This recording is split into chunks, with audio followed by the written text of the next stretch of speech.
Good morning, everybody. Welcome to the Pizza Motorcast. It's your host, Dave.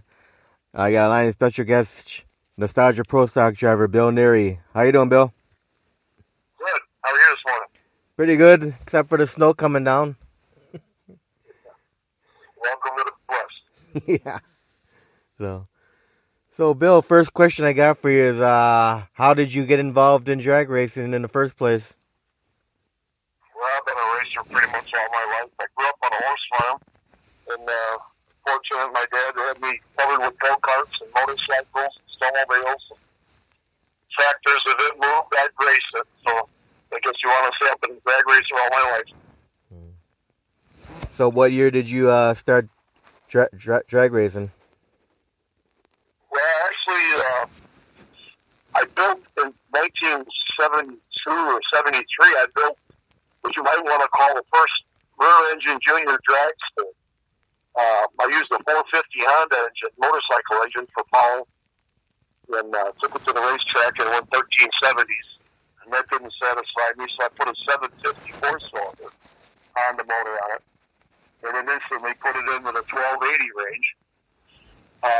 This is back when I was 14 or 15 years old.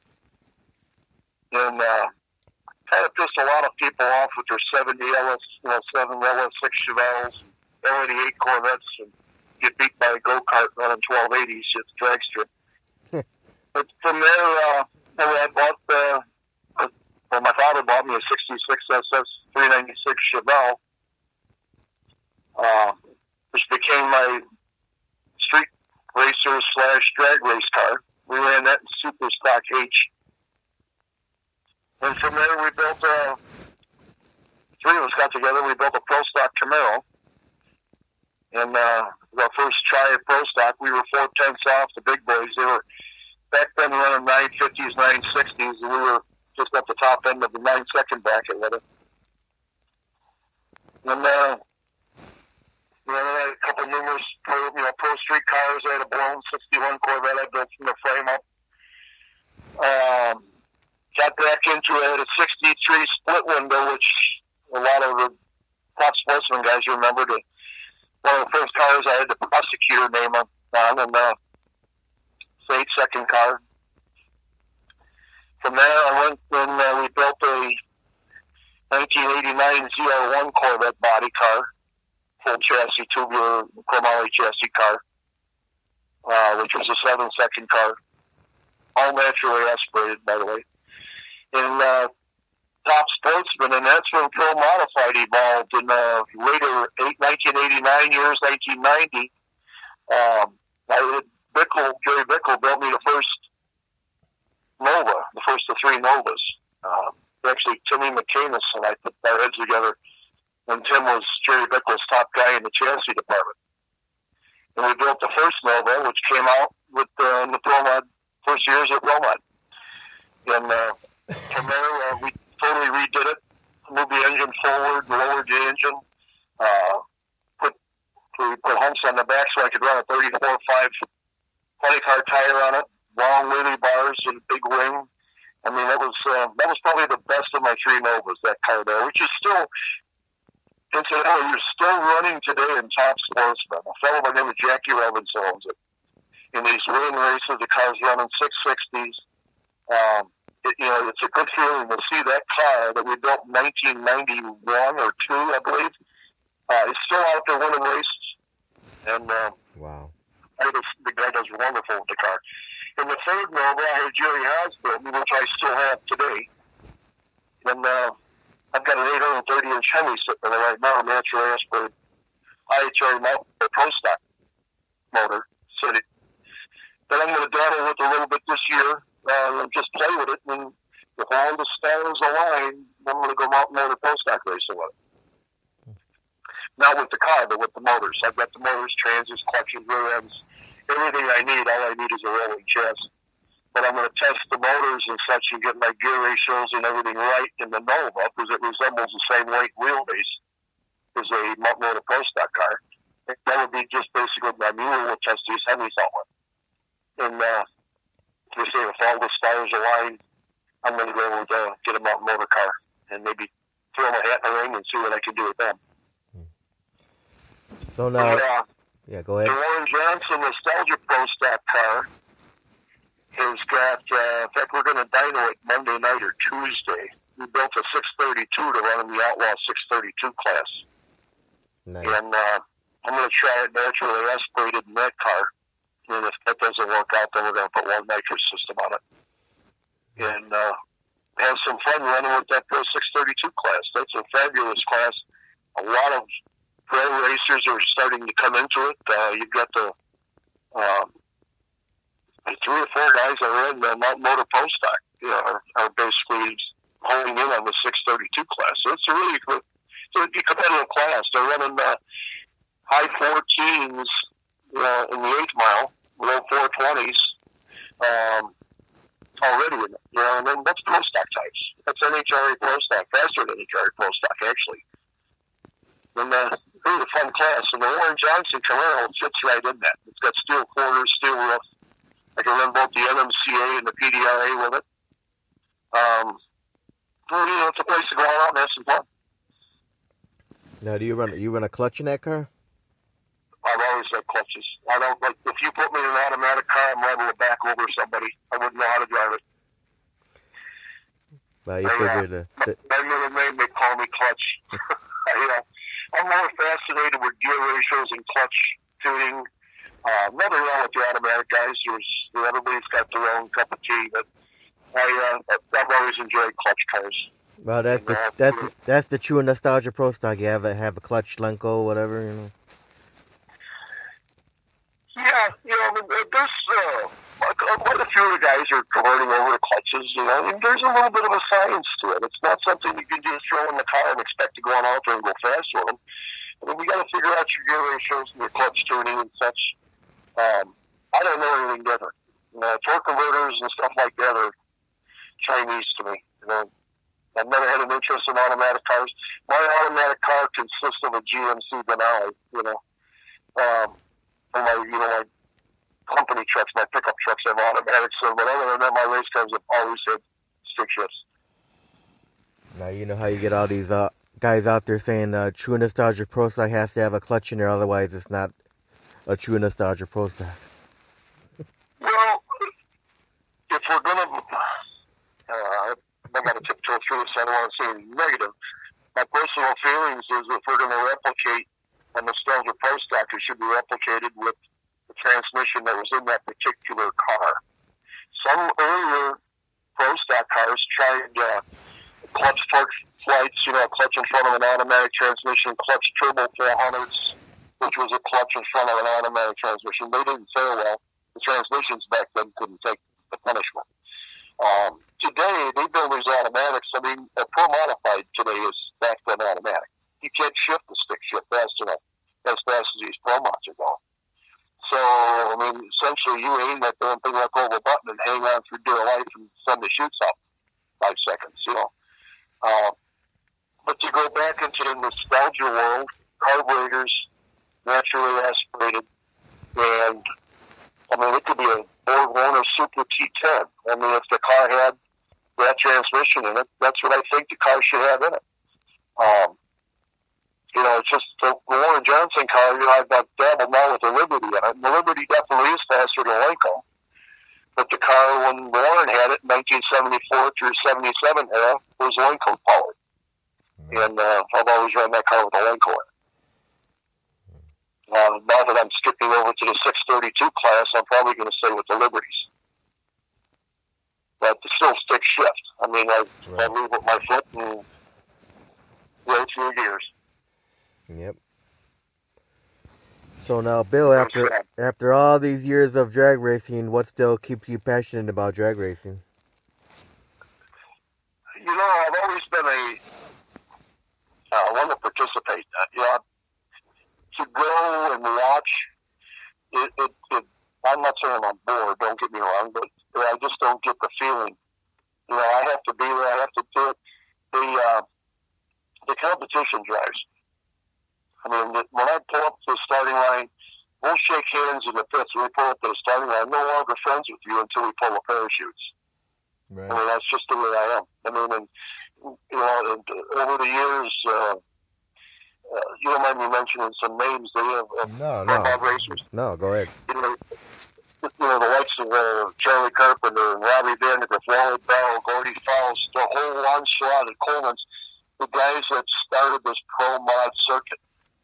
I'm proud to be a part of it, and that I participated with them guys, and we ran with those guys. And talk about a great group of individuals. I mean, I'm still friends with the majority of them. We still talk on Facebook and over the telephone. Back then, we were competitors. We raced Super Chevy, IHRA, and numerous match races, the UDRA, the USSC circuit. And you could race 3 times a week in 3 different racetracks. And the pro mod was evolving, and we had a great time. It was great to help with the nitrous. Nobody knew a whole lot about nitrous. We burned up more aluminum back in the day, just trying to figure out timing and jetting and gearing, and just it was fun to be a part of that, that era. And to get back into on pro mod today, it's a science. I'm going back to naturally aspirated. I mean, it's fuel horsepower comes in them carburetors and exits them headers is what I'm interested in. And it's, when you run a motor on a dyno, which is basically just a guideline, you got to take it to the racetrack and make it go down the racetrack. The scoreboard is my dynamometer, and it's, I've taken smaller motors and beat much larger motors on them, simply because of the gearing and such, and the jetting and knowing how to work a carburetor. There's a lot of science in carburetors today. So that's kind of where I'm going back. I'm going back to where I started, and I really call me no nitrous Neri in the first years of pro mod, because I ran naturally aspirated motors back then. And eventually I evolved into the nitrous. Turbochargers, superchargers, not my forte. That's cool. They make a ton of horsepower. But I've always been a carburetor guy, and sometimes when you start out with something, you're better off to stay there. So, but that's I'm coming back. I'm semi-retiring out of business here. I'm gonna have some time on my hands. I've got all the parts and pieces to do this, and we're gonna go out and have some fun. Now, it's time to sit back and relax a little bit, and that's where I'm headed. Yeah, you're talking about all this naturally aspirated and nitrous, all that. That's what I like about the Chicago Wise guys. You got a big variety of different kind of pro mods in there. Well, yeah, that's great. I mean, you've got the guys with motor cars in there. You've got supercharger cars. You've got turbochargers. It's a variety. And the people in the grandstands love that. I mean, see, that's where when Pro Modified, when it first started out, there was talk of nothing but nitrous. And there was a fellow, God rest his soul, Walter Henry, a very good friend of Wally Bell's. He had the Denver Fever Corvette, and it had a supercharger on it. And people have different opinions, but it was Walter that I think made everybody realize, hey, we need to make this parity supercharger versus nitrous. He had one of the first blown cars, and then the likes of Gigliotti and Jeff Brozovich, and then eventually Coleman jumped on the bandwagon with a supercharger. I mean, it was great because you had the blower cars, in certain air, and chassis combinations, and race tracks would dominate. Scotty Cannon, for a long time, we couldn't catch us on the gun. He had it figured out. And then all of a sudden, the nitrous guys would stumble onto something that made the nitrous cars step up a tenth or so. And then we dominate. So it was fun. It was back and forth and back and forth. Now they've got so many pro mod classes that, hell, you have to have somebody with a calculator and a notepad taking notes, what class, what cars are in what class, and it's just gotten to be too much, too fast, I guess, and too confusing. And that's again why I like the Nostalgia Pro Stack deal. Mark Pappas and I started that years ago. I got a picture hanging on my wall, 2010, of him and I lined up at Union Grove, Wisconsin, and it's in black and white. And when you look at that picture of the Ray Morrison car and the Warren Johnson car sitting on the starting line at Union Grove, it takes you back in time because it almost looks like back in that era. You know, and it was, people just loved that. And that's when Nostalgia Pro Stock started. I mean, and today, there's probably 50 cars, give or take a few, of guys that have replicated and built these Nostalgia Pro Stocks. If all these groups would get together and we could get some kind of a organization going to where you have the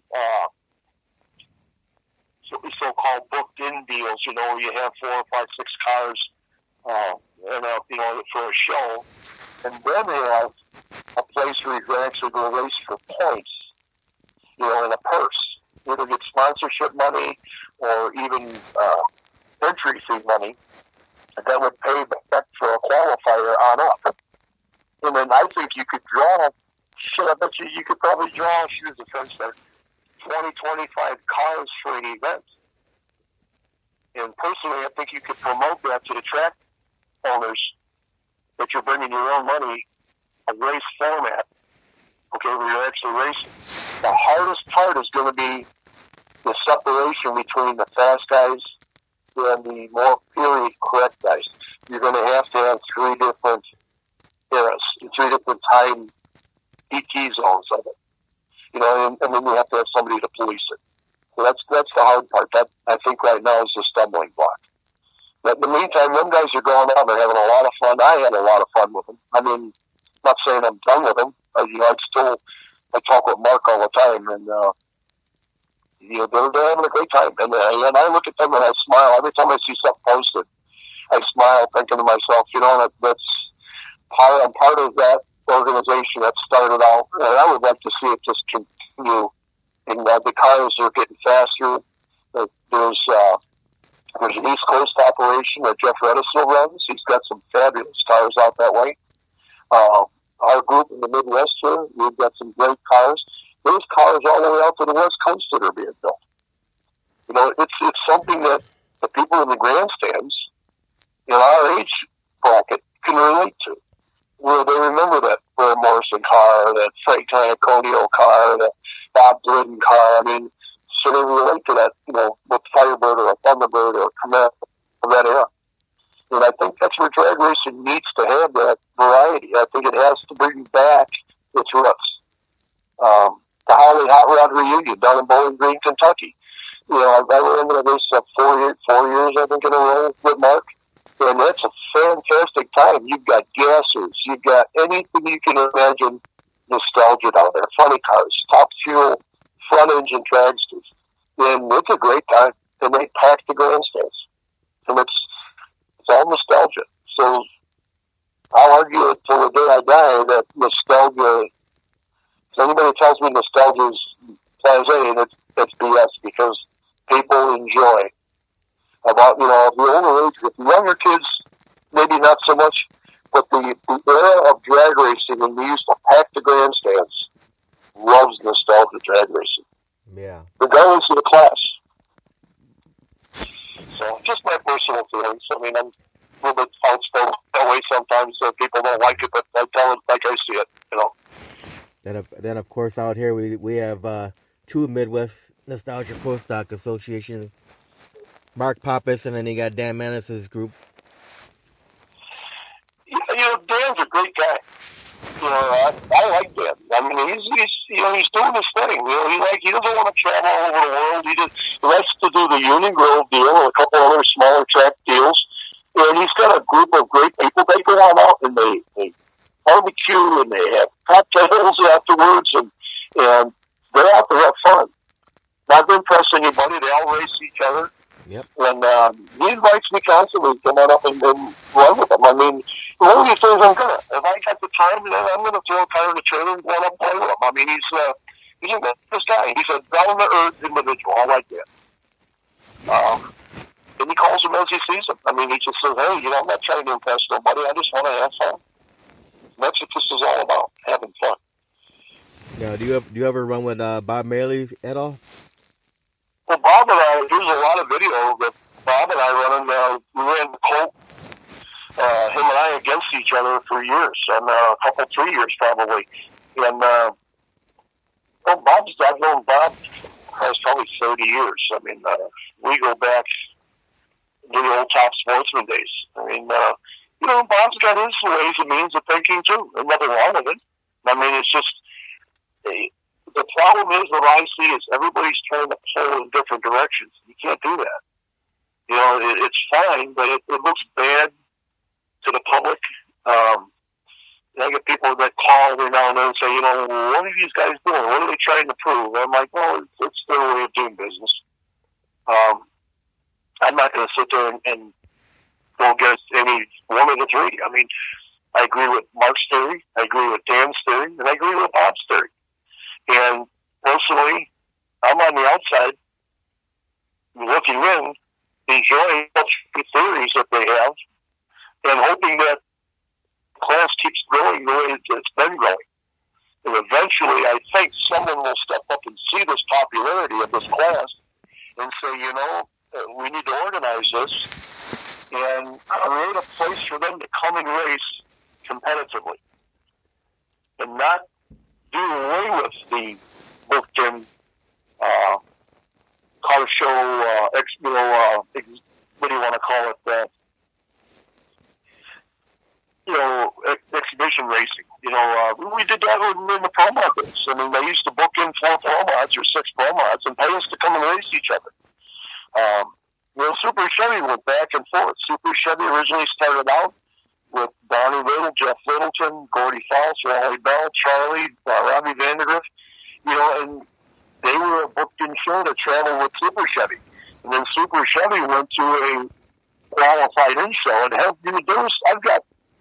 I've got ladders hanging on the wall in my office of 35, 40 cars show up for a 16-car field in Pro Mod back in the early 90s. That's how popular it became so fast. And then Super Chevy eventually went back to a booked-in show where they paid us to come and race. I feel there's hope for the right individual to grab a hold of this nostalgia pro stock and take it to the next level of, like I say, providing a place for guys that have good cars, quality cars that, want to exhibition race, but yet want to go somewhere, drop the hammer, first out of the finish line wins. And get paid to do it. Actually have an incentive to do it. Yeah. It's a hobby to them. Them do it because they love doing it. I mean, that's the way I am. I don't have to go and make money to do this. As an exhibition car. I mean, it's just, you pack your stuff, you go on, you have an excellent weekend. They treat you right. There's the tracks that we ran. I mean, they put you right on paved surfaces through your pit areas. You get nothing but people. The fans are there asking questions about the quality of the car and what the history of this car and the history of the driver that had the car and such like that. So you're answering a lot of questions, and people like that. I mean, when they go into the stands and they watch you race. And then that is what I think draws people back towards this class. And like I say, I'm behind it 100%. I just have all this equipment to go race. So that's kind of where I'm breaking away from it a little bit and going out and sharpening my skills, going back and actually racing. And I'm not saying I'm going to jump into this and go right to the top. I expect to get slapped around. There's, Johnny Pacino, I mean, he's the king leader in the PDA. I mean, his father, raced Mountain Motor Pro Stock back when I raced Pro Mod. And really his dad and John Sr. and John Jr. just won the PDRA race. The father in Mountain Motor Pro Stock and the son in the R1632 class, the PDRA. And I would be so proud of my boy to do that. It's just, and there's a lot of that. You've got the Gillicks. I mean, Bob and Tony Gillick. I mean, Bob, we raced Bob in Super Gas years ago. Bob was one of the fastest Super Gas guys with a Waco 4-speed in the car, most consistent. I mean, back into his B-gas days and such with his early Corvettes and such. I mean, you've got all of them people going back at this nostalgia pro stock. The Gillicks built a beautiful, the thing was meticulously clean. such as all his cars were. He's interested in this nostalgia pro stock, but he's racing this Outlaw 632 class as we speak and doing very well. Eventually, he's one of the top 4 runners. And that's what I want to do. I want to get back in with that group of people and go back to sharpening my skills. I just it's the way I am. And it's just some people like to hunt, some people like to fruit, some people like to go on vacation or both. I like to drag race. Yeah, I know Dick Messino brought the Shake, Rattle, Run out to Florida recently. They did that 632 class out there. Yeah. Him and Kevin Lawrence have kind of teamed up a little bit. Well, Kevin's an ex-military pro stock guy. Another name that these guys are solidly interested in these classes. I mean, Kevin drives one of Mark's cars on the occasion. Does very well with it. There's a lot of experience there. Adam just excellent shock man, suspension man, clutch man. You're bringing these people back into this class. So that's going to tell you something. That's going to tell you that when you can attract that interest back into this nostalgia pro stock, it's cool. It's just a cool class. I mean, and eventually one day it's going to blossom big time. And it's going to be fun to sit back and share a Kool-Aid with Mark and say, we kind of put this thing on the map. We got to go. We get inspired these ideas. And, Bob Marley was one of the first guys to jump in on the bandwagon, too, with that Colt. I mean, hopefully one day it's all going to just blossom. I mean, it's doing great now. I mean, don't get me wrong. But I would like to see a sector of it become a competitive class. Right. Join your racing. It's competitive now, don't get me wrong. Them guys go out and race and they do wheel stands and long burnouts and dry hops. I mean, all the stuff that we did years ago. I mean, that's what fans get on their feet, stand there and hoorah. You can hear them roaring. Yep. That's what they want to see.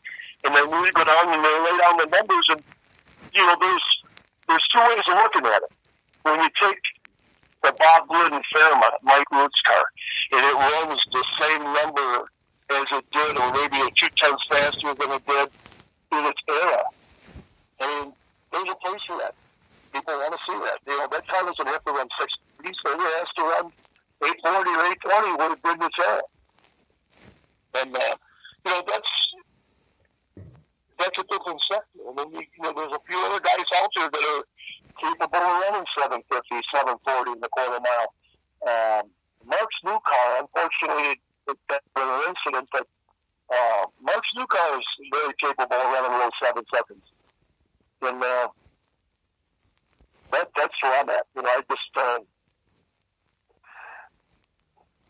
I'm looking for a way to excel and go to the next level with it. Right. Sometimes I've been not crucified, but spoken to as why do you have to go so fast with that car? Well, it's just my nature. I have a hard time, slowing down. I don't want to slow down. I want to go fast. So what do? We go to a competitive class where you're going to get slapped around a little bit. It's going to be a driver's race. If you don't cut a good light, they're going to hit you at the end. When 300 or 400 separate the 2 cars across the finish line, that's drag racing. That's a driver's race. I mean, whoever cuts the best light can get there, even with slower cars, going to get there first.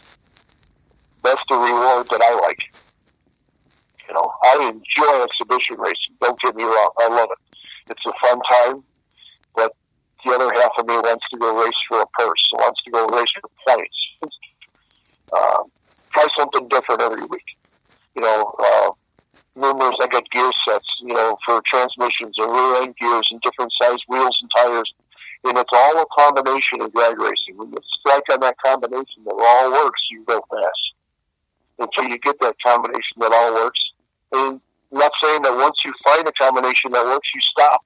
No, you keep moving on, because if you don't keep moving on, they're going to catch you and drive right across the top of you. So that's the engineering part that I enjoy. I enjoy staying out in the shop till midnight, 2 o'clock in the morning, like I just did here a couple nights ago, working on a manifold for the 632. I did my own nitrous Thumbs on capping everything off. Then I'm going to come out with it naturally aspirated, hopefully at Memphis NMCA, and run it naturally aspirated, but the motor's built front system of nitrous. But I'm preparing all of that, and I'm going to have all of it ready, sitting, waiting to go on the bench. That's where we're going to get back into it. So, just my nature.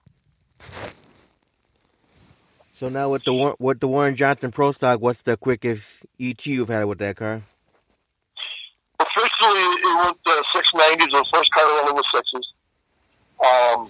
Unofficially, I went 682 at 200.25 with a testing. And that's when we were testing transmissions. I took the Lyco out, and we put a Liberty in it, and the car pitched up over a 10. And pushed it over the 200-mile mark. I don't claim it because it was in testing, but I know the car will run 200 now. It ran 197 in change, almost 198, naturally aspirated, with a Lyco in the car. The car is heavy. I mean, I've since bought some lighter weight parts and moved some weight around in the car to make this 2,525 pounds what I have to rate NMCA naturally aspirated. And the fat guy in the seat's been trying real hard to get some of his weight off. It's the cheapest way of losing weight in the race cars, so kind of driving it. If I can't make it run naturally aspirated, then I'm going to put a nitrous system on it, then it has to go up to 2,725 pounds. So, I've got everything I've got different options to do with that car. That was a fabulous car. I mean, Jerry Bickle built me, again, one of the best chassis. We sat down, I brought him a bunch of the parts that I had, rear housings, front struts, bell housings and such, and he built me a chassis for my likings, and then we hung that 74 body on it. So that 74 body that's on that car, I have the title to it. The VIN number is still in the windshield. I had Jerry put the VIN number and a real dash back in it. That was a real 1974 Type LT immaculate car that I found in Columbus, Ohio, that a guy was restoring. And I bought the car in the restoring process, and the guy kept making me promising that I was going to complete the restoration, and I kept having to bite my tongue and nod my head. Little did he know I took a chop saw to it when I got it home and made a Pro Stock car out of it. But that is a real 74 Type LT Camaro. The chassis is, I can throw anything at it. I've got, for giggles, I put one of my Hemis in it and took some pictures of it just to rattle the cages of a lot of guys. But that car, I've got it all set. I got the throttle linkages made, all the coolant lines made. If I ever want to put one of the big Hemis in that car, the car will handle it. It's got a 4-link in the back that's bulletproof. And then one day I might get a bug to throw one of the big Hemis in it and go on out there and run some great numbers with it. But do I need to? Not really. There's no proof. No point to prove with it. So the 632, I've had it locked up in the car. I've got everything made for it. We took and did all the machinery on the block. It's a brand new engine. Jerry Giroda and I put it together. He is the engine builder that put Pete Burner on the map with all the Mountain Motor Pro Stock championships. And Jerry and I have been longtime friends. We put our heads together and we built this 632. It's the first 632 that we built for a naturally aspirated class to run this Pro 632. So, we're kind of, I don't want to say green at it, because Jerry's a hell of an engine builder, but we're kind of shooting in the dark with camshaft spec, compression ratios, rod length, deck height, cylinder head, manifold technology. So we're going to take a shot at it. Hopefully, Tuesday I can say a thing with 1,400 horse. We're looking for that 1,380 to 1,400 naturally aspirated out of the 632. And not saying it's the baddest one out there. There's a couple out there that make it no more than 1,400. But it's a good starting point. Right. So that's where it's headed. So now, Bill, what Pro Stock drivers were the bigger inspirations to you way back when? Well, obviously Warren Johnson. You know, I liked Warren since I was a kid. Since actually in the Incredible Hulk, which was the nickname of the car that I cloned to him, when he ran that car, I was a fan of his. And the reason why I called Warren when I came up with the idea to recreate the Incredible Hulk, I called him and I said, you know, Warren, this is what we're doing. We're starting this Nostalgia Pro Stock deal up. And, you know, I'd like your permission to recreate the Incredible Hulk, your 74 Camaro. And there was silence on the other end of the phone. I'm thinking to myself, he's going to tell me to go tell Santa. You know, he laughed. He goes, why the hell would you want to recreate that bucket of bolts? I said, you know, he goes, that was one of the biggest pieces of crap I ever owned. And he was laughing about it. And I told myself, well, this is going to be, you know. And he goes, Bill, absolutely. He goes, you've got my full blessing on it. He says, send me some paperwork, full harmless agreement. He goes, I'll sign it. He goes, and he's not behind you 100%. I'm like, okay. So I had my attorney, you know, do a whole harmless agreement to where, you know, he's not in any way associated with me, vice versa and such. I sent it to Warren. I had it back in 2 days, signed with a real nice letter that he wrote me, giving me his grace, you know, and support. If you ever need anything, just call. I'd like to, you know.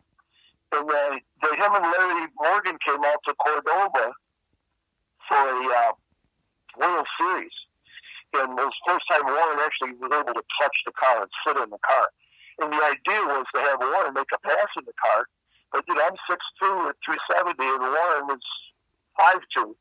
So when he sat in there, he would have had to sit on 3 phone books, and I'd have to move the pedals 2 feet closer till we couldn't reach the pedals and see it was steering wheel, you know. Yeah. But we love the car. I mean, he says this is a phenomenal car. He says, Nickel called me when he was building it. Told me you were going over and above, you know, to make this thing. And then I love the car. You know, people ask, I had one guy standing in the doorway with his checkbook open telling me, name the price, I want the car. And I refused him. I said, the car's not for sale. He goes, name your price. And very seldomly do I not sell something when somebody's got more money than I think it's worth. And he had more money with him than I thought it was worth. And he wanted a turnkey, and I would not sell that car. And that's how much I love that car. You know, I wouldn't do it to Warren. I mean, it's, he has, everybody thinks it's his power in the car, and it's not. I mean, the motors that I've ran in that car over the years are my old ProMod motors. Those 700-inch ProMod stuff that I had, cylinder heads, crankshafts, blocks, you know, rod combinations on the shelf that I put together for that class. That were nitrous motors that I basically took all the nitrous stuff off and tuned them a little differently to run natural aspirate. So I just, it was just something that appealed to me. I mean, I had all the parts and pieces, and they all came together, and it's been fun. It's been a fun run at it. So what was the experience like for the first time driving that Camaro? It was in Union Grove, Wisconsin, one of our local tracks. And I went up there and tested 2 in the afternoon. Let go of the clutch, and it went 808 at 165 miles an hour on the first pass. And short shifting it, leaving real easy with it, and the thing went out there, went straight as an arrow, went right down the racetrack on a semi-prepped track. I mean, it was a test and tune weekend, so it wasn't a killer, you know, preparation on the track. And the thing went right straight down the racetrack. A couple passes later, it was running 750, 740s. I mean, you know, I've since sold that particular motor to a fellow that's got it in a Nostalgia Pro Stock car, and he runs 730, 740s with it consistently. You know, I've sold 2 other motors that I've run in that car. I mean, it's basically because I'll tell people, here, you know, this is the car, this is the motor, and here it is on video. You know, and it sells. The motor that was in it, the Bowling Green, that 170 is for sale. It's a 728-inch motor. Nothing wrong with it. It's just I don't need all these motors laying around. If I'm going to concentrate on the 632 class, then I got to have my primary piece and my secondary piece. I don't like going racing without a backup motor. You know, if you break a rod or drop a valve or something like that, you can't fix that at the racetrack. You got to have another bullet to put in the car. So, I've already started gathering parts and pieces for a second 632-inch motor. And this one's going to be quite different than the first one. We're going to do a totally different combination on it. It's something that's in the makings. So, but that, to drive the Nostalgia Pro Stock brings back a lot of memories. Not having nitrous bottles sitting next to you and having to wear a super flame retardant fire suit. I look like the Michelin man when I'm dressed up in a Fremont car. I mean, I got this, fire suit on and the sock underneath my helmet and all those, gloves that go all the way up to my elbows, and, it's like driving a funny car. Where once you get back in the stack, naturally aspirated car, you don't have to have as much of that fire suppressive clothing on. So you're more free to move around, and you don't sweat half as much, in the hot weather and such. I mean, it's easier to get dressed prior to a round and such. It's just a different class, Our modified was fun. I'll never, ever regret doing it. But Pro Stock, in this, getting into this Pro 632, and like I say, if the stars align, don't quote me on this, but I'm looking for a chassis right now, a Mountain Motor Pro Stock car. And I've got everything else. All I need is a car. So if that all comes together, I might, like I said, let's try and ring you go out and do this little Mountain Motor Pro Stock racing with you guys. So that's where I'm headed. So when you go out racing, Bill, how many crew members you bring with you? Realistically, I don't like more than two or three people, but they got to know what they're doing. If you get too many people, it becomes a crowd, and you start stepping over people. And I always double check everybody's work, not doubting them, but when you have everybody checking everybody's work, just like they check mine, things don't go unnoticed. I've seen some really nice cars wrecked for stupidity.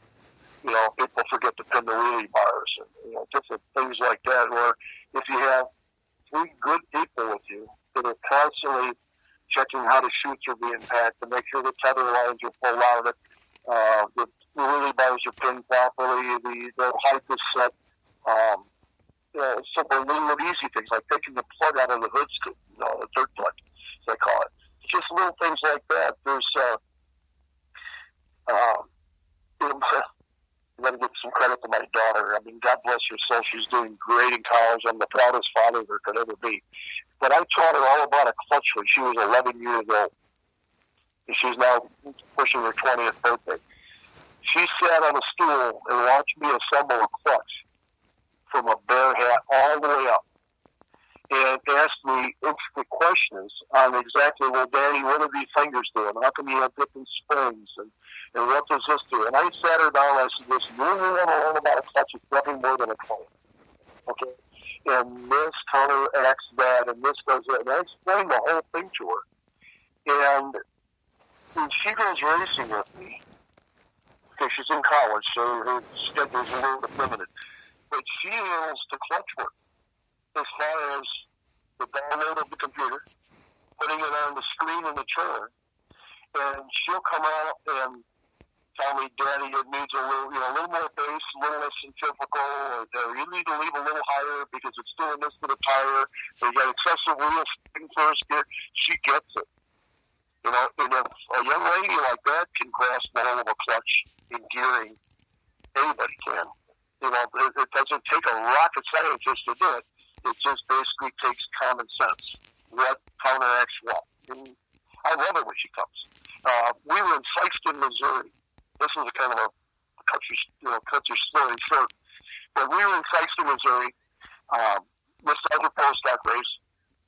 And we went down the racetrack. A lot of guys were having, a lot of the other racers, not the Nostalgia Pro Stock guys, but the regular turbo kind of racers, and said, we're having trouble getting down the racetrack.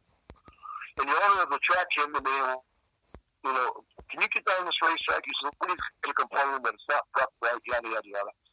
And I said, sure, I'll go down it. And we went out there and we went 470. It's an 8-mile track. and came back to the trailer, and